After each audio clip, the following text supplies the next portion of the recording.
अस्सलाम वालेकुम my dear students, मैं हूं आपका ट्यूटर मिस्टर वसीम अख्तर और आप देख रहे हैं यूनिक मैथ स्टूडियो। स्टूडेंट्स, आज के इस लेक्चर में हम 9th class mathematics unit number 3 sets and function उसके टॉप 30 एडिशनल एमसीक्यूज देखेंगे जो कि आपके स्कूल में या अकेडमीज की टेस्ट सीरीज़ के साथ साथ बोर्ड के भी पेपर में अगर मुश्किल एमसीक्यूज आ जाता है तो वहाँ पे सोल्व करने में हेल्प करेंगे। आए स्टूडेंट्स, आज के लेक्चर का बकायदा आगाज़ करते हैं। बिस्मिल्लाहिर्रहमानिर्रहीम। पहला एमसीक्यू है students, a collection of well defined distinct object. तो ये स्टूडेंट डेफिनेशन लिखी हुई है सेट की कि ठीक है, सेट एक ऐसा कलेक्शन होता है जिसमें चीज़ें वेल डिफाइन हो, यानी अच्छी तरह से डिफाइन की गई हों। कहने का ये मतलब ऐसा कलेक्शन जिसका कोई नाम दिया जाए, ठीक है, जो हम स्पेसिफिक नाम दे सकें, ठीक है। और डिस्टिंक्ट का मतलब है उस कलेक्शन को रिपीट भी नहीं होने देना, ठीक है। तो ऐसा कलेक्शन को हम सेट बोलते हैं। नेक्स्ट एमसीक्यू नंबर 2 है, which of following is the set of first 100 whole number. पहले 100 होल नंबर का सेट कौन सा है, ये हमने बताना है। तो स्टूडेंट्स, यहाँ आपकी जहानत का इम्तिहान है। पहले 100 होल नंबर, पहला पॉइंट ये सोचना है होल नंबर स्टार्ट कहाँ से लेते हैं। तो आप कहेंगे सर ये तो ज़ीरो से स्टार्ट लेते हैं, तो क्या ज़ीरो काउंट हो गया? यस सर, हो गया, एक नंबर हो गया। बाकी 99 लेके आने हैं, तो 1 से लेके स्टूडेंट लगे जाते चले जाएं कहाँ तक? 99 तक। 1 से 99 तक 99 है, ज़ीरो को मिला के ये हो गया 100। अब ऐसा ना कीजिएगा 0 से 100 वाला, नहीं, बल्कि 0 से 99 वाला, ये सी ऑप्शन करेक्ट हो जाएगा। उम्मीद करता हूँ क्लियर हो गया होगा। एमसीक्यूज नंबर 3 है हमारे पास, the different number of ways to describe a set. तो स्टूडेंट 3 तरीके होते हैं, एक सेट को 3 तरह से लिखा जाता है, डिस्ट्रिक्टिव form, tabular form, set builder notation. तो 3 हुए हमारे पास। आ सेट विद नो एलिमेंट, तो स्टूडेंट इसके 2 नाम है, दोनों याद रखिएगा। इसको नल सेट भी बोलते हैं और इसको वॉइड सेट भी बोलते हैं, VOID, वॉइड सेट, ठीक है। ऐसा सेट जिसमें कोई भी एलिमेंट नहीं होता उसको नल या वॉइड सेट बोलते हैं। आगे नेक्स्ट स्टूडेंट्स है, this set X such that x belong to W, यानी ऐसा सेट जिसमें एक्स एलिमेंट आए, आगे एक्स की डिटेल बताई जा रही, वो होल नंबर हों और वो जो एक्स हैं, वो जो नंबर हैं, वो 106 से या तो इक्वल हों या बड़े हों। अब स्टूडेंट्स, इसने ये मिनिमम कंडीशन तो बता दी है कि 106, अब इससे बड़ा 107, 108, लेकिन रुकेंगे कहाँ, ये नहीं उसने बोला, तो ये तो गिने नहीं जाएंगे, लामहदूद है, इनफाइनाइट है, तो इनफाइनाइट सेट हो गया। This set having only one element, तो इसको स्टूडेंट बोलते हैं सिंगलटन सेट। ऐसा एलिमेंट जिसमें एक ही एलिमेंट हो, एक सिंगल एलिमेंट हो, सिंगलटन सिंगल से निकला है। The number of elements in power set. अब पहला क्वेश्चन है कि पावर सेट होता क्या है। पावर सेट, ये अगर सपोज करें ये सेट ए है, इसका जो पावर सेट है वो P ऑफ A से लिखा जाता है। अब पावर सेट में एलिमेंट्स कैसे होते हैं स्टूडेंट्स, किसी सेट के सारे पॉसिबल सबसेट। अब इस सेट के पॉसिबल सबसेट कितने बनेंगे, तो उसका फार्मूला में दिया हुआ था 2 पावर n, और n इसमें नंबर गिन ले 1 2 3 4, तो 2 पावर 4 आ जाएगा। तो स्टूडेंट इसमें 16 सबसेट होंगे, तो 16 ही पावर सेट के एलिमेंट बनेंगे। इसलिए हमारा जो करेक्ट ऑप्शन है वो सी है। Power set of an empty set is represented by. देखो students, power set empty set का कैसे लिखते हैं, ये होता है एम्प्टी सेट। अब पावर सेट के अपने ये होते हैं ब्रैकेट्स, इसके अंदर इसको रख देना, यही होता है power set of empty set. तो डी ऑप्शन जो है ये करेक्ट हो जाएगा। नेक्स्ट देखते हैं MCQs number 9, if P is a subset. ठीक है, P कैसा सेट होगा, सबसेट होगा, छोटा सेट है Q से। मैं आपको एग्जांपल से समझाता हूँ। मान लें कि P में जो नंबर हैं वो 1 और 2 हैं, अब फिर Q बड़ा होगा। हम ऐसा करते हैं, Q में जो नंबर हम रखते हैं 1 2 इसके इक्वल हो गया, लेकिन इसको करना हमने बड़ा। अब कंडीशन देखें, उसने बोला है कि P सबसेट है Q का, फिर इनका यूनियन लेंगे तो आंसर कौन सा आएगा, तो जहरी बात है Q बड़ा होगा, उसमें दोनों के एलिमेंट बड़े होंगे तो Q आएगा। उम्मीद करता हूँ क्लियर हो गया होगा। Next, if X is a subset of Y, X छोटा सेट है, Y बड़ा है, ठीक है।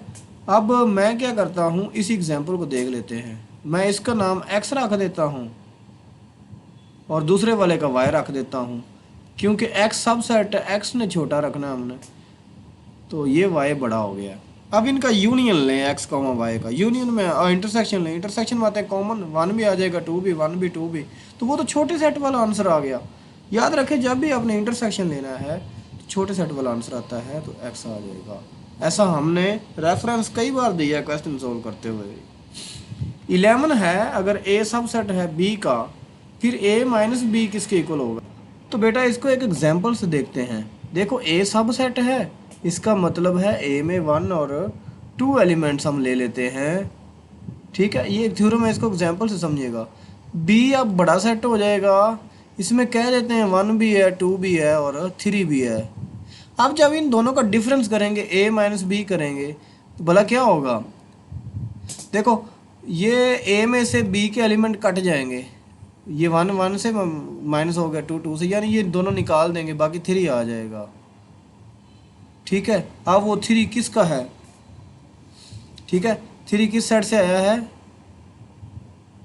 बल्कि मैं गलत बता रहा हूँ, देखें ए डिफरेंस बी जब करते हैं, जो एलिमेंट कैंसिल हो जाए, निकल जाए पहले सेट से, जो बाकी रह जाए पहले सेट में कोई रह नहीं गया, तो एम्प्टी सेट है, और एम्प्टी सेट को यूं भी लिखा जाता है। तो सी ऑप्शन स्टूडेंट करेक्ट है, इस तरह आप भी कंफ्यूज हो सकते हो। आगे नेक्स्ट है स्टूडेंट्स, ए यूनियन बी के दोनों के ब्रैकेट है, यूनियन सी, तो ये कम्यूटेटिव प्रॉपर्टी की लेफ्ट साइड लिखी हुई है, और सॉरी एसोसिएटिव प्रॉपर्टी की। अब राइट बनानी है तो हम क्या करेंगे, ब्रैकेट को चेंज कर देंगे, पहले इधर दो सेट पे, अगले दोनों पे अब चली जाएंगी, और दोनों में यूनियन ही होगा, तो ये ऐसा ढूंढ लें। तो ये मेरे ख्याल में सी ऑप्शन में ऐसा है, ये है एसोसिएटिव प्रॉपर्टी ऑफ यूनियन। आगे ये स्टूडेंट्स है distributive property of union over intersection, इसको समझना आपने। ए डिस्ट्रीब्यूटिव प्रॉपर्टी यूनियन है तो एक सेट लिख के यूनियन लिखना है, और जिसके ओवर हो बाकी दोनों सेट का आगे इंटरसेक्शन लिखना है। Distributive property of union over intersection, right side इसकी कंप्लीट करते हैं। पहले ए का यूनियन ले लेंगे बी के साथ, फिर ब्रैकेट लगाएंगे, फिर बीच में जो ऑपरेशन आया है वो इंटरसेक्शन है वो लिखें, फिर ए का यूनियन ले लेंगे सी के साथ, इसकी राइट साइड आप ढूंढ लें खुद ही, A union B intersection A union C, A union B intersection A union C, D option correct है student. If A and B are disjoint sets, student disjoint वो होते हैं जिनमें कोई एलिमेंट कॉमन ना हो। मान लें एक सेट ए है जिसमें है 1 और 2 एलिमेंट, और एक सेट बी है जिसमें है 3 और 4 एलिमेंट। जिस तरह एग्जांपल ले लिया करें, फिर आपको अच्छे से समझ आता है।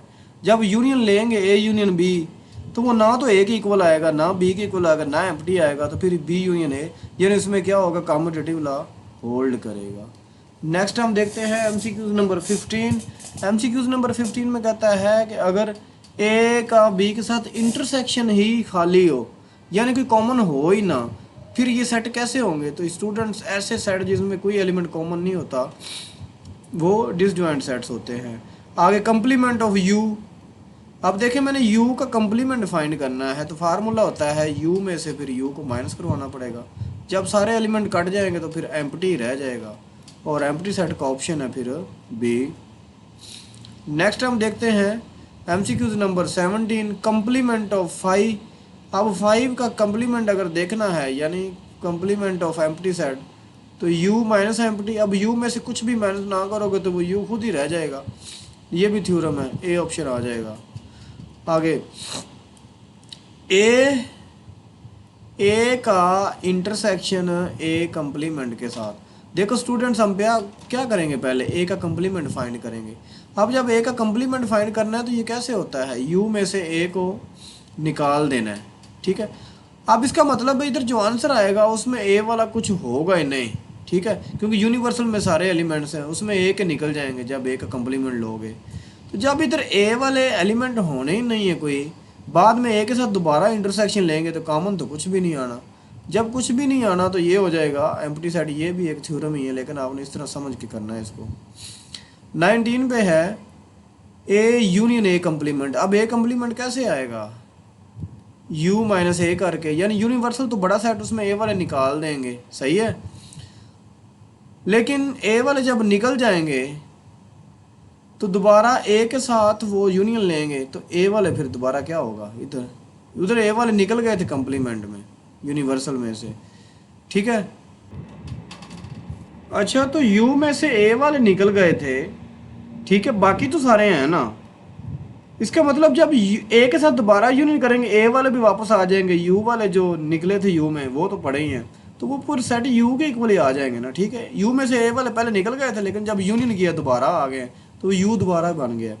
आगे the set x I that x belong to B and x does not belong to A, तो ये किसकी डेफिनेशन लिखी हुई है? ऐसा सेट जिसमें बी के एलिमेंट आए लेकिन ए के ना आए। इसका मतलब है ये बी माइनस ए की डेफिनेशन है। इसमें क्या होगा, बी वाले आ जाएंगे, ए वाले हम निकाल देंगे, तो बी माइनस ए, यानी इसका ऑप्शन हमारे पास आ जाएगा ये डी वाला। नेक्स्ट है the set X such that x belong to A and X belong to B, यानी ऐसे एक्स एलिमेंट जो ए के अंदर भी हों और साथ साथ बी के अंदर भी हों, यानी जो दोनों में होंगे, ए के अंदर भी बी के अंदर भी, तो जब दोनों में हो तो वो तो कॉमन है। कॉमन के लिए क्या शो करते हैं? इंटरसेक्शन। आगे natural number union whole number. देखो स्टूडेंट, नेचुरल नंबर स्टार्ट होते हैं 1 2 1 से, यानी कि सारे नंबर जब इसका यूनियन कर देंगे होल नंबर के साथ, उसमें तो ज़ीरो भी है, 0 1 2 3, जब हम यूनियन करेंगे सारे नंबर आएंगे तो ज़ीरो भी आएगा। इसका मतलब है दोबारा बड़ा सेट आएगा, वो क्या है? Whole number. नेक्स्ट देखते हैं 23। नेचुरल नंबर में से होल नंबर निकाल दो। अभी पीछे आए जगह, ये नेचुरल नंबर है, ये सारे के सारे निकाल दो, बाकी पहले में कुछ रह नहीं जाना, तो वो रह जाएगा स्टूडेंट एम्प्टी, यानी natural number minus whole number, वो क्या रह जाएगा? Empty set. The domain of, ये स्टूडेंट रिलेशन जब बन जाए तो डोमेन क्या होता है? ये जो ऑर्डर पेयर आते हैं इनका पहला पहला एलिमेंट उनको एक सेट में लिख देना, ये डोमेन होता है। तो 1 2 3 3 दो बार है, हम एक बार सेट में लिखते होते हैं, तो 1 2 3 नहीं, बल्कि मैं एक बार लिख दूंगा, तो 1 2 3 सही है। इसके अकॉर्डिंग हमारा जो करेक्ट ऑप्शन हो जाएगा 1 2 3, वो बी हो जाएगा। नेक्स्ट स्टूडेंट्स, हमने रेंज बतानी है इस रिलेशन की। अब रेंज होते हैं किसी भी रिलेशन के ऑर्डर पेयर जो बनेंगे उसके दूसरे दूसरे एलिमेंट का सेट, 2 3 1 4। अगर मैं रेंज से लिखूँ तो 1 2 3 4, यानी तीनों ही आ गए ना। ये देखें, यहाँ 1 आ गया, यहाँ 2 आ गया, यहाँ 3 आ गया, यहाँ 4 आ गया, इनको एक सेट में लिख दें तो वो रेंज बन जाएगा 1 2 3 4। तो स्टूडेंट्स इसका करेक्ट ऑप्शन है सी। नेक्स्ट हमने देखना है द पॉइंट एक्स कोऑर्डिनेट है -3 और वाई कोऑर्डिनेट +4 है। एक्स का -3 ये और वाई का +4, 1 2 3। हम ऐसा करेंगे, इधर से यूं जाएंगे और ये 1 2 3 4 इधर से यूं आएंगे। ये स्टूडेंट यहाँ पॉइंट बन रहा है, ठीक है, यहाँ पॉइंट बन रहा है -3, 4। अब ये होता है पहला क्वाड्रेंट, ये होता है दूसरा क्वाड्रेंट, ये होता है थर्ड क्वाड्रेंट और ये फोर्थ क्वाड्रेंट। यहाँ x की वैल्यू पॉजिटिव या और y की पॉजिटिव, यहाँ x की नेगेटिव y पॉजिटिव, लेकिन तीसरे में x नेगेटिव y भी नेगेटिव, चौथे में, यानी यहाँ जब भी पॉइंट होगा नेगेटिव पॉजिटिव का होगा, इसलिए ये सेकंड क्वाड्रेंट जो है इसका राइट या करेक्ट ऑप्शन है। नेक्स्ट हम देखते हैं स्टूडेंट्स द पॉइंट -5 -4। देखो x भी नेगेटिव है, y भी नेगेटिव है, तो यहाँ ये देखो x के नेगेटिव यूं जा रहे हैं, y के नेगेटिव यूं आ रहे हैं, तो ये वाला क्वाड्रेंट बनेगा नेगेटिव। तो ये स्टूडेंट्स इसका करेक्ट ऑप्शन हो जाएगा third quadrant. Next MCQs number 28 है हमारे पास। g ऑफ x एक फंक्शन है। अगर कहता है इस g ऑफ x में x की जगह -1 पुट कर दें तो फिर क्या आंसर आएगा? तो हम g की -1 पुट करके देख लेते हैं। लेफ्ट साइड में पुट किया, अब राइट साइड में भी x की वैल्यू -1 पुट कर लेते हैं, -2, 7 1 ज़ा 7, माइनस का 7 -2, तो ये स्टूडेंट्स आ जाएगा -9। इसके अकॉर्डिंग हमारा जो करेक्ट ऑप्शन होगा वो सी वाला होगा। Next, if range of f is a subset of b, यानी रेंज b का सबसेट हो, ठीक है। अब ये देखे दो सेट इस तरह लिखे हुए, ये होता है डोमेन सेट और ये स्टूडेंट्स होता है, ये सही नहीं बन पाया, दोबारा बनाते हैं।